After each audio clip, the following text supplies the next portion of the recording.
Bienvenidos a Club de Prensa Plus en NTN 24 desde Washington. A continuación les tenemos un programa muy especial.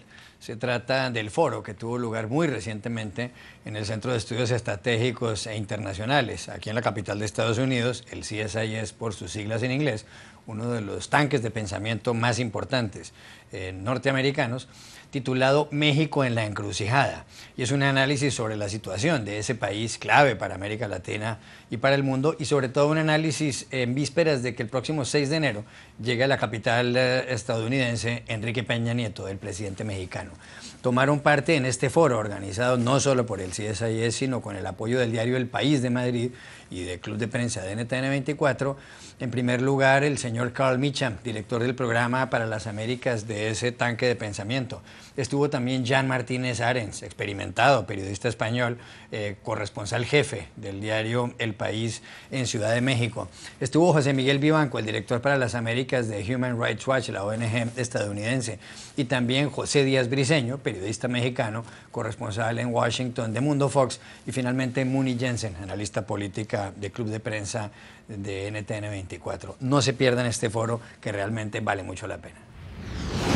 Y quiero empezar preguntándole a Jan sobre lo que está ocurriendo en México, que es bastante complejo. Es una de las dos locomotoras de América Latina, México, junto con el Brasil. Tiene 110 millones de habitantes, es el país del mundo donde más gente habla español, este bendito idioma de don Miguel de Cervantes. Cuando llegó Enrique Peña Nieto a la presidencia de México hace 2 años y 16 días, él puso en marcha aquel llamado Pacto por México, se sentó a la mesa con los distintos partidos políticos y anunció una revolución de fondo en ese país, con cambios en el sector educativo, en el sector de los hidrocarburos, en el sector de las telecomunicaciones. Y todo estaba marchando bastante bien, incluso la revista Time, el 24 de febrero, le dedicó aquella famosa portada titulada Saving Mexico, algo así como Salvando a México, al señor Enrique Peña Nieto, que es del PRI. Pero llegó el 26 de septiembre en Iguala y 43 estudiantes de magisterio en ese estado, el estado de Guerrero, desaparecieron. Lo único que tenemos claro ahora es que se han encontrado los restos de uno de los 43, Alexandre Mora, gracias a los esfuerzos de un laboratorio en Austria, en Innsbruck. La pregunta es, ¿estamos ante un cambio de ciclo en México? ¿Esa cosa empezó muy bien y ahora empezó mal? Yo creo que es evidente que hay un cambio de ciclo, pero es más, lo que hay ahora mismo en México es una tormenta política perfecta. Es decir, la crisis que abre Iguala actúa como un catalizador de un gran malestar que está ahí aparcado, y no solamente de estos 2 últimos años, sino que yo creo que es mucho más antiguo y que arranca ya con la era Calderón. Pero sobre ese malestar, sobre esa base de resquemor popular que hemos visto en las protestas callejeras, se han sumado nuevos factores. Una es una concatenación de escándalos políticos. Hemos visto la proximidad de determinados contratistas con altísimas figuras del Estado, como la esposa del propio presidente y como el ministro de Hacienda, que es además en México una figura muy especial, tiene unos poderes superiores a los de cualquier otro secretario, y sobre eso algo que parecía que no podía ocurrir es una crisis económica, por lo menos las sombras de que se está aproximando una enorme tormenta política. Es decir, el peso está ahora mismo depreciado frente al dólar, el petróleo, que es más de 1/3 del ingreso del Estado, está empezando en una caída vertiginosa, y México, que es un país que siempre ha sufrido de una anemia fuerte en su economía, está viendo cómo posiblemente los 2-3 próximos años va a entrar en una zona por lo menos de incertidumbre. Todo eso ha confluido en una crisis de confianza en los políticos, que yo creo que es el factor esencial de lo que estamos viviendo en México, con una baja valoración del presidente, un clima de pesimismo general y protestas, que yo creo que todos las hemos visto, protestas que además tienen un corte transversal, es decir, no responden a los profesionales de la protesta que siempre hemos visto, sino que ahí están representadas amplios sectores sociales del México, y del México más culto, el México más liberal, el México más dinámico. Es decir, ahí hay un cambio de ciclo.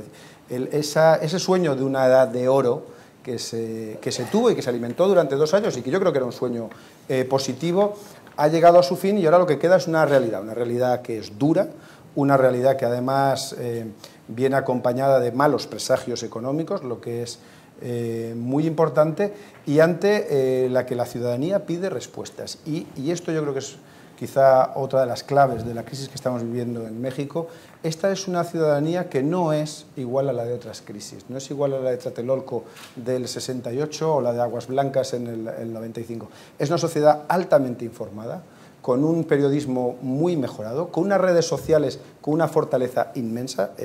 En México tiene mucha fuerza tanto Facebook como Twitter y el intercambio informativo, y sobre todo, y ese es a la postre el factor fundamental al que se enfrenta la clase política, mucho más exigente. Entonces yo creo que ahora mismo hay un cambio de ciclo, lo que pasa es que ese cambio de ciclo no se ha decantado, no sabemos hacia dónde va a ir, pero que estamos en un momento fundamental de la historia contemporánea de México.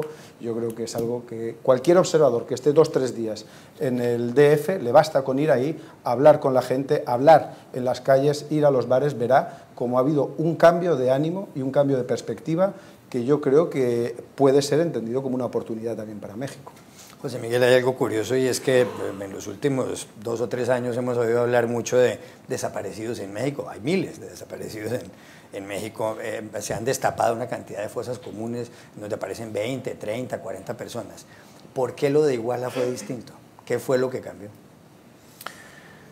A ver, antes de arrancar y de responder a tu pregunta, yo quiero coincidir con lo que ha dicho Jan en cuanto a que la crisis que se está viendo en México es muy profunda, es muy fuerte, y da la impresión que el país, que es un México distinto.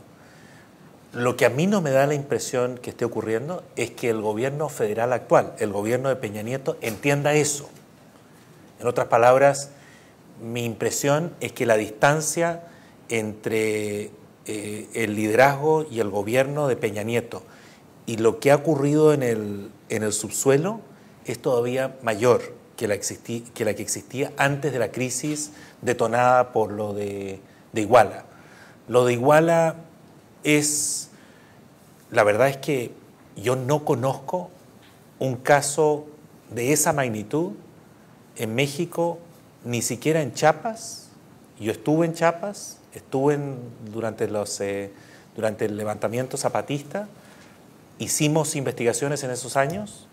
No estuve en Tlatelolco, pero me recuerda la memoria que trae lo ocurrido con los estudiantes.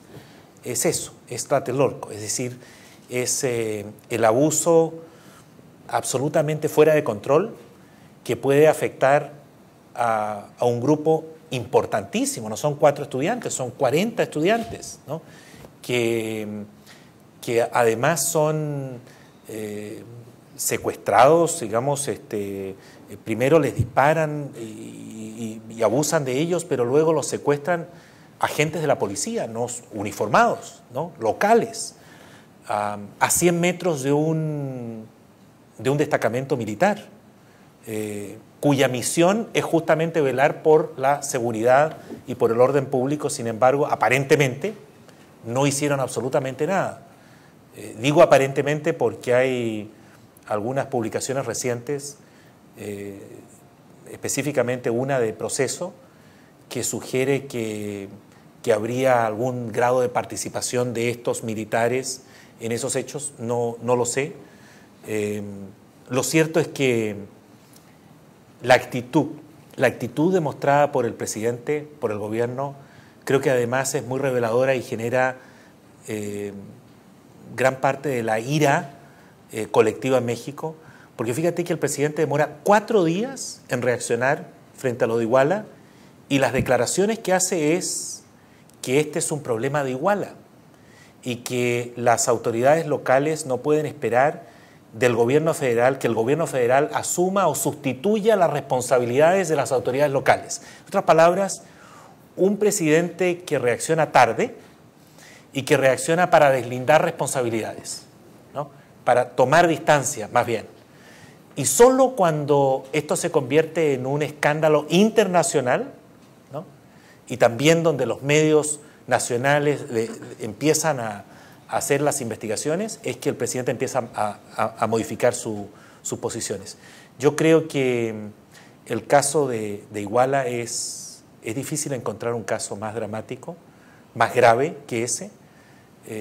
Yo tuve la oportunidad de reunirme antes de las noticias de las confesiones de unos delincuentes que dicen que los ejecutaron y los calcinaron. Me reuní con los padres de los estudiantes y se trata de gente campesina, pobre, que no tiene nada que ver con el debate público en México. Es gente muy humilde, gente que entendían que había una ilusión, una posibilidad de que sus hijos les superaran a ellos, ¿no? Y el dolor que tú ves en esos mexicanos que viven en zonas rurales de México y que confiaban en que el sistema iba a permitir que sus hijos fueran a un internado donde iban a recibir comida, techo y educación durante 4 años, iban a salir con un título de maestros que les iba a dar un ingreso superior al de ellos después de 40 años de trabajar la tierra. Es muy desgarrador el cuento, la historia, la experiencia y la falta de reacción del Estado, los 10 días que le toma a la Procuraduría General de la República de México reaccionar e involucrarse en la investigación. Todo esto creo que es lo que genera primero dolor, pero luego ira en México. Yo creo que hay un desconcierto y una rabia muy fuerte a nivel nacional por la falta de protección de la sociedad civil y de unos muchachos a los que les troncharon el futuro, sí, y a unas familias que están completamente devastadas. Tardó Peña Nieto en reaccionar, José Díaz Briceño, porque el alcalde de Iguala era de un partido distinto al PRI. Debió haber asumido responsabilidades al principio, debió haber tomado las riendas al principio y no haber hecho lo que hizo, que para algunos fue como desmontarse por las orejas. Bueno, decididamente el gobierno federal, por la naturaleza del propio crimen que ocurrió, donde una banda de narcotraficantes aparentemente son los que ordenan a partir de la orden de los políticos de Iguala en asociación con esta banda de delincuentes del narcotráfico, ese delito en sí mismo es federal y el gobierno pudo haber entrado de inmediato. Ellos dicen, el gobierno federal, que tenían que dar un espacio a las investigaciones locales y que no podían entrar de inmediato. Sin embargo, regresando otra vez a la tormenta perfecta de la que hablaba Jans, es que hay que recordar que a pesar de que esta tormenta perfecta, donde la economía cae, donde el presidente está cuestionado y donde hay un caso que pone realmente en duda la legitimidad propia del sistema, incluyendo los casos de corrupción, lo que no aparece es la oposición. No hay en las cámaras una oposición abierta, decidida, en contra del presidente. Las encuestas más recientes decían de Reforma y el Universal que el presidente está en su grado de impopularidad peor de todo su sexenio, e incluso la de Reforma dice que desde 1994 no hay un presidente tan impopular. Sin embargo, hay un 30% en otras encuestas un 30% de indecisos sobre cómo van a ejercer su voto en las elecciones de medio término de mediados del próximo año en México. El PRI sigue liderando las encuestas. Esto habla de que ni el PAN en la derecha, ni el PRD en la izquierda, ni otros movimientos más hacia la izquierda han logrado enarbolar ese descontento que existe en la sociedad mexicana. Entonces, uno se pregunta, ¿por qué no hay un senador? Apenas ayer hubo un discurso muy importante de un senador de oposición diciéndole a Peña Nieto en una ceremonia conmemorativa de una medalla que no tenía nada que ver con esto, diciendo que tenía que rendir cuentas, ¿no? Pero no ha habido un esfuerzo más decidido, no ha habido una comisión de investigación de los casos de corrupción establecida por las cámaras, y la oposición no aparece. Habrá que ver qué ocurre, quién realmente toma provecho en términos políticos de esta tormenta perfecta que en otros países muchos políticos desearían para poder subir en sus bonos, ¿no? El presidente Peña Nieto ha anunciado una reforma a la policía con estos informes como el de la revista Proceso, pues por lo menos es la tesis que tiene esa publicación tiene espacio político para poner en marcha un cambio en lo que tiene que ver con la fuerza policial de un presidente como Peña Nieto? En primer lugar, la reforma misma anunciada por el presidente Peña Nieto fue calificada de cosmética y superficial y no, digamos, quedó faltando en la presentación pública que hizo el presidente de esas reformas un nuevo proyecto de reforma política o un gran plan nacional contra la corrupción. Pero es que yo sospecho que si bien la tragedia de Iguala ha sido una mancha gigantesca sobre México que le ha puesto la lupa de los medios de comunicación del mundo al país, aunque no hubiera sucedido, Enrique Peña Nieto habría terminado el año en problemas. Y en parte es porque él construyó toda su presidencia con base en un proyecto económico. Y ese proyecto económico, él, si vamos a ser justos, funcionó. Él presentó unas reformas, se juntó con los otros partidos, unas reformas ambiciosas, controvertidas del sector de telecomunicaciones, del sector energético, del sector educativo, pisó a muchas personas, hizo muchos enemigos quizás en ese proceso, se pasó por el Congreso las leyes complementarias a estas reformas y se quedó sin economía. Entonces, a pesar de la crisis política que se ha desatado en este momento, México está en una situación muy vulnerable económica. La caída de los precios del petróleo del 45%, ha habido un crecimiento, el peso ha subido el 10% en un mes. Él ha tenido que recortar las provisiones de crecimiento de México 4 veces en este año. La caída de la bolsa, últimamente el escándalo en que se ha visto envuelto el ministro de Economía, que han sido uno de los pilares del gobierno de Peña Nieto. Eso le suma otra tormenta gigante a la crisis política en la que está envuelto el presidente. Y se pregunta uno si no fue ingenuo pensar que en un país como México, y lo digo como colombiana que tiene una historia similar, se puede presentar un presidente con un proyecto económico que haga de cuenta que la violencia no existe. Y la respuesta es no. A él se le saltó el monstruo de la violencia a 2 años de gobierno y la pregunta ahora es cómo va a enfrentar ahora las crisis paralelas de la economía y de la política. ¿Podrá Peña Nieto, Carl Meacham, cambiar la narrativa mientras no aparezcan los otros 42 estudiantes? Yo creo que va a ser muy difícil, pero es muy interesante en México porque yo estuve ahí hace un mes en esta cumbre de negocios en Querétaro y se ve gente súper capaz, gente que puede competir con cualquier otro grupo de personas por todo el mundo y realmente es algo impresionante. El sector de innovación, todas esas cosas se ven, pero después este tema vuelve, siempre vuelve el tema de la inseguridad, siempre vuelve el tema de la violencia. Hablé con varias gente y muchos empezaban a hablar de un tema que siguió repitiéndose, que vivían en un estado y después se fueron a vivir en otro estado y después se fueron a vivir a otro estado. La gente se está yendo porque la inseguridad en esos estados empeora y no importa si todas estas reformas ocurrieron. Y yo creo que el presidente Peña Nieto ha sido muy exitoso en cuanto a eso. Y ha hecho cosas que han sido realmente importantes para su país.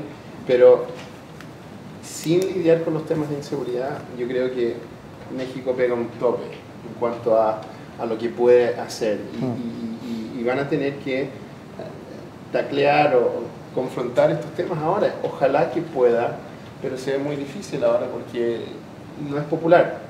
Y los escándalos que están empezando a venir con los temas que tienen que ver con los ministros y las compras de vivienda, con su esposa, etcétera, lo van a hacer un poco difícil, va a ser difícil poder mover cosas por el brazo legislativo, pero yo creo que ahora todas las fuerzas deberían estar dedicadas en cuanto a lidiar con estos temas. El tema es que si le queda el capital político para hacer eso. Claro, yo creo que decir que el Pacto por México no es el problema. Es decir, el Pacto por México yo creo que fue el intento de buscar una solución en determinados ámbitos de la vida económica y social mexicana y que en ese punto posiblemente México tuvo éxito y de una buena imagen de sí mismo, se vio la cara buena. El problema del Pacto de México no era lo que tenía, sino posiblemente lo que no contenía. Es decir, se olvidó del problema de la impunidad, del problema del fracaso del sistema judicial, donde el 97% de las causas por asesinato quedan sin condenado, donde pululan las bandas de sicarios, es decir, donde los partidos no fueron capaces de sentarse a decir cómo hacemos ahora para arreglar. Y ahora que esa reforma se ha planteado, porque yo creo que sí que está planteada, a la gente le parece poco, porque la gente no quiere esperar. La gente quiere ya un resultado, porque lo que ha visto es, efectivamente, que la economía no está funcionando, es decir, que de todas las promesas de reforma, lo único que han tenido sustanciado es un aumento de impuestos, que es lo que ha traído la reforma fiscal, y que en el caso de la violencia sigue existiendo la guerra, la misma guerra contra el narco que había antes, pero con matanzas como la de Tatlaya, en la cual el ejército mató a sangre fría a 15 civiles. 22. 22, bueno, hay alguna disparidad. 15 a 22 es una bestialidad en cualquier caso, y matanzas como la de Iguala, donde 43 estudiantes, además de una escuela conocidísima en México, como es la Escuela Normal Rural de Ayotzinapa, que ha sido el semillero clásico de la izquierda y de los guerrilleros mexicanos, son una noche secuestrados, desaparecen, y bueno, cada uno podrá pensar lo que se quiera, pero todo apunta a que han sido asesinados. Personas, además, que estaban muy cercanas a organizaciones del ámbito de la izquierda mexicana, pero muy conectadas con los medios de comunicación.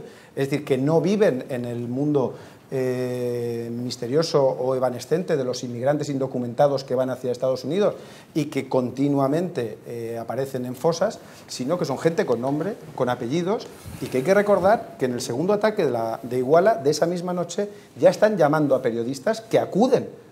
Hay periodistas que acuden antes de que acabe la matanza, están ya ahí, es decir, están perfectamente conectados e insertos en esta sociedad moderna. A esa misma gente, en un país que está ya bien metido en la modernidad, en un país que ha puesto en marcha un programa ambicioso, desaparecen sin que nadie sea capaz de dar explicación. Todo eso genera una reacción en la gente, algo que en España vivimos hace ya muchos años, un basta ya. Yo creo que lo que se está viviendo en México es que la gente ha dicho: yo he llegado hasta aquí, ahora te toca a ti, político, solucionarme el problema que tenemos. Y en esas están ahora las fuerzas políticas, o deberían estar, no tengo yo la confianza de que vayan a resolverlo, pero ese es el reto al que se enfrenta la sociedad mexicana, porque otra cosa que yo creo que hay que señalar es que es muy fácil acusar de todo a un presidente, pero los problemas que tiene México yo creo que superan con mucho a una sola presidencia. Yo creo que es un problema que tardará generaciones en ser solventado, es un problema estructural que ojalá con un solo presidente se pudiera resolver. Ojalá, eso sería lo mejor que le podría ocurrir a México.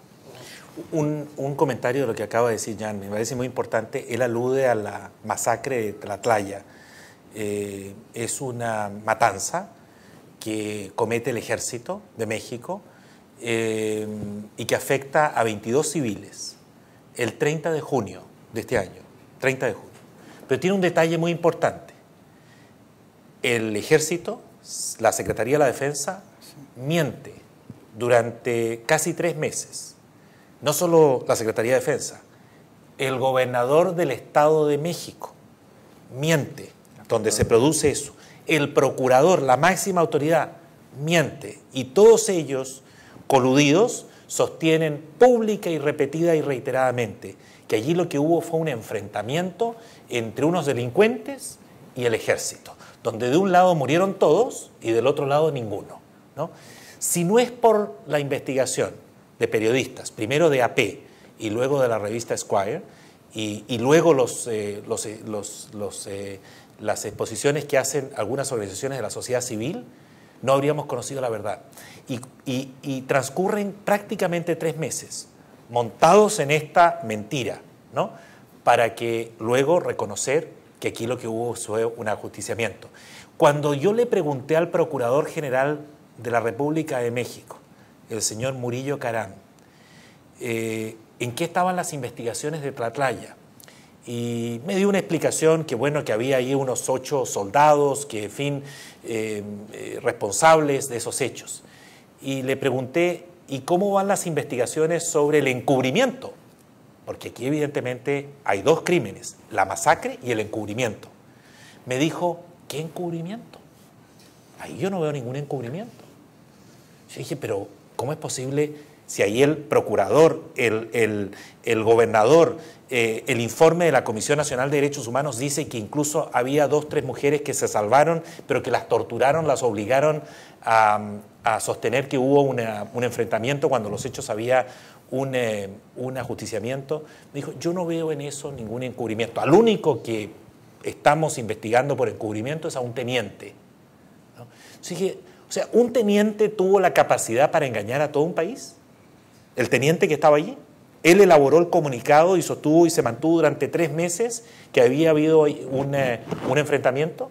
Me dijo, bueno, eso es lo que da la información hasta ahora. Yo no voy a investigar a nadie más. Resulta que yo creo que eso le resta mucha credibilidad, ¿no? Y hace perder la confianza de la opinión de los ciudadanos en México respecto de estos temas. Y esto ocurre 3 meses antes de lo de Iguala. Yo creo que una cosa que es importante destacar, que hablaba Jans y también José Miguel de alguna manera tangencialmente, es la importancia de las conexiones de México con el exterior.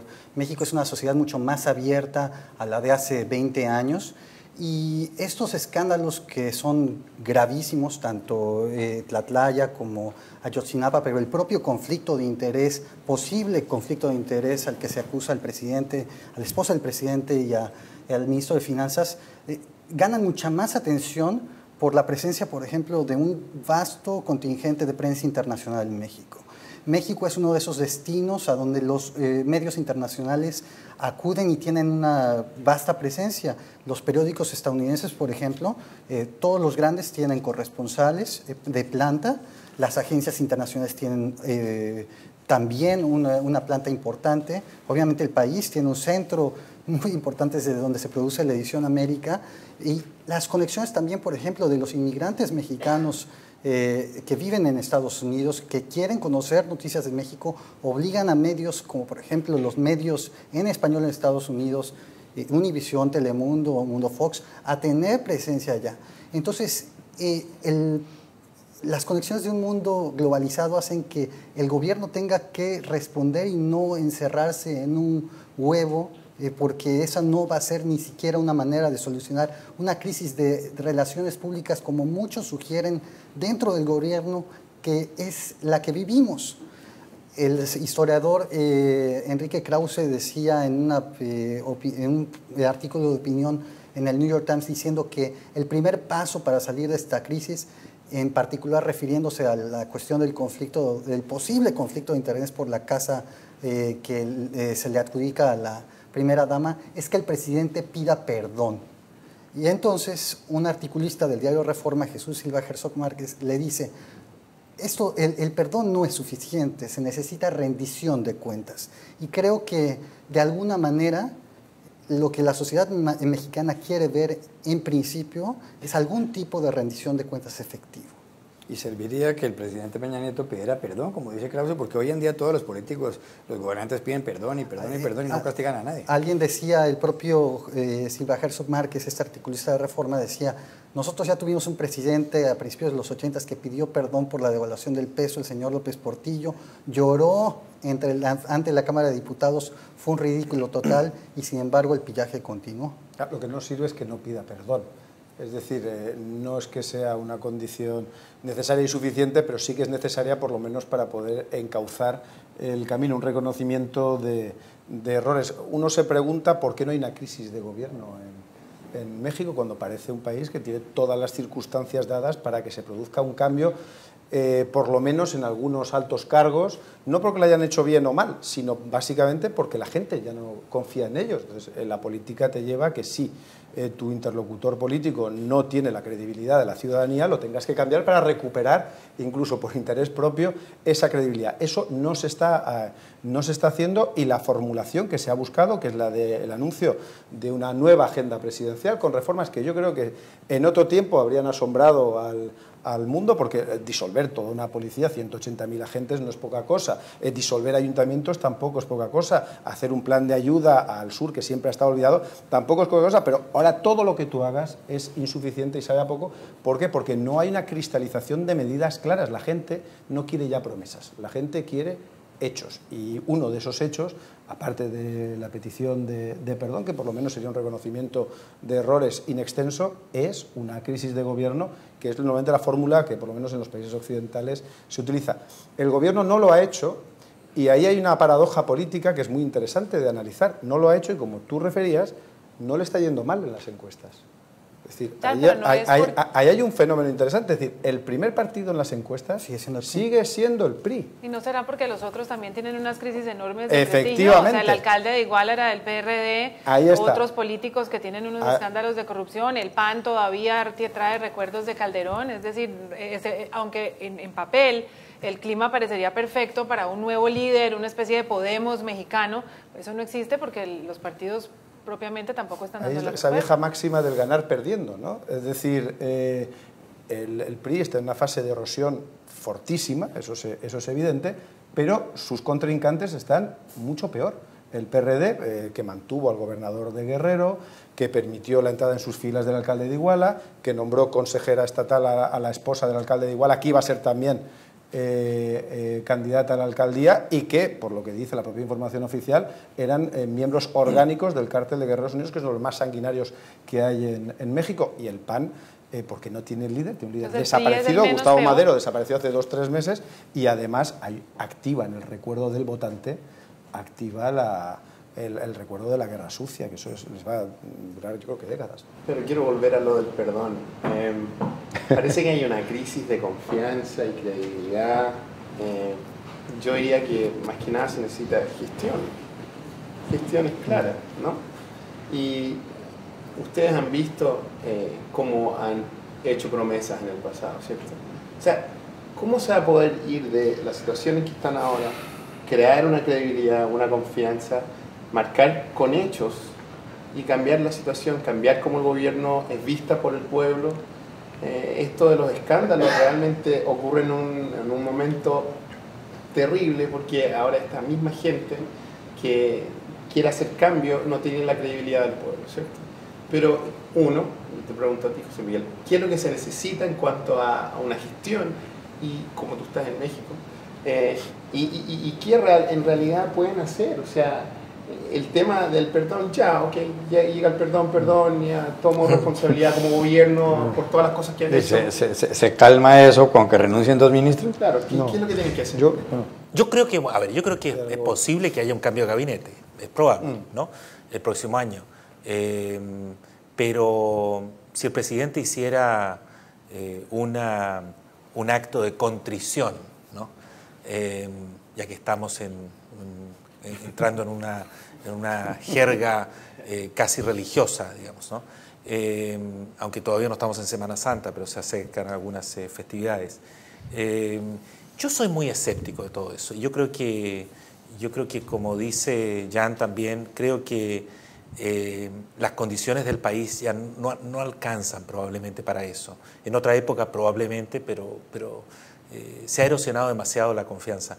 Especialmente porque hay datos muy reveladores. Mira, cuando asumió Peña Nieto, él creó una unidad de fiscales bajo el control de Murillo Caram en la Fiscalía para investigar desapariciones forzadas.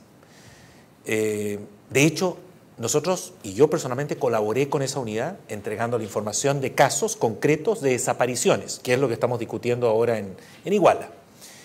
El gobierno tenía un estudio interno de la propia Procuraduría General que hablaba de 25.000 desapariciones en el sexenio de Calderón. No son solo desapariciones forzadas, estamos hablando de desapariciones que pueden ser causadas por carteles, por el Estado, en fin. Bueno, esa unidad ha operado durante 1 año y medio. ¿Cuáles son los resultados que puede ofrecer la unidad de fiscales encargados de investigar desapariciones? 0. Nada que mostrar. Peor aún, el gobierno actual, en el proyecto de presupuesto que presentó a la Nación, decidió recortarle en un 60%, 62% para ser más precisos, 62% del presupuesto a esa pequeña unidad de fiscales encargados de investigar desapariciones. Entonces, otra pregunta para el gobierno. ¿En cuántos casos del 2006 a la fecha, ha habido condenas por desapariciones forzadas? 0. Ningún caso. Ninguna condena. Entonces, Jan dijo al iniciar su presentación, la impunidad es la regla. Nadie, los poderosos, sean uniformados o no pagan, no rinden cuentas. ¿no? En materia de narcotráfico, en materia de corrupción, en materia de violaciones a derechos humanos, ¿no? Y yo creo que si, respondiendo a tu pregunta, si el presidente hubiese querido recuperar confianza, mi consejo habría sido montar una unidad de fiscales con todos los recursos dirigidas a investigar temas como, por ejemplo, corrupción, pero a fondo, desapariciones, ejecuciones, masacres, fosas, ¿no? Para identidad. El problema es que cuando tú entras en estos temas, hay mucho cacique local, especialmente en corrupción, y a nivel nacional, donde vas a empezar a pisar callos, ¿no? A pisar intereses, ¿no? Y para hacerlo bien esto y con credibilidad, hay que ofrecer resultados que van a afectar a tipos poderosos.